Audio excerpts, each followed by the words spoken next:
არქეოლოგებმა ზუგდიდის მუნიციპალიტეტის სოფელ დიდინეთში ნამოსახლარს მიაკვლიეს, რომელიც წინასწარი მონაცემებით 40-45 საუკუნის წინანდელია.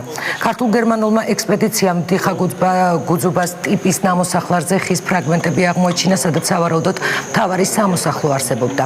არქეოლოგების განმარტებით მთავარი სამოსახლოს ირგვლივ მცირე ზომის დასახლებები არსებობდა, რომელიც სხვა მსგავსი ტიპის დასახლებებს არხების საშუალებით უკავშირდებოდა. არქეოლოგები მიიჩნევენ, რომ ძველი კოლხები ამ არხებით მდინარე რიონში გადიოდნენ, გადაადგილების მთავარი საშუალება კი ხის მორებისგან მოჭრილი ნავები იყო. სპეციალისტების განცხადებით, კოლხური კულტურის მკვლევარებს მსგავსი მასშტაბის აღმოჩენა 30 წელია არ გაუკეთებიათ. არსებობდა თუ არა კოლხური ვენეცია, ამას ნამოსახლარში აღმოჩენილი ნივთების შესწავლის შემდეგ გაეცემა პასუხი. კვლევა გერმანიაში სპეციალურ ლაბორატორიაში ჩატარდება.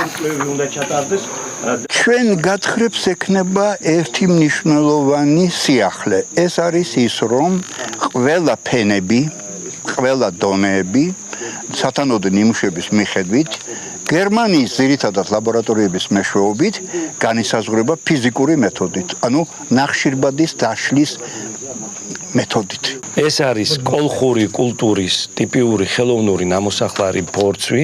ხელოვნურ ნამოსახლარ ბორცვების აგება ხდებოდა, იმიტომ რომ ეს არის ჭაობიანი რეგიონი, ჯერ მოзвინავდნენ ამ ადგილებს და შემდეგ ფენა ხდებოდა მისი ამაღლება ისტორიის მანძილზე.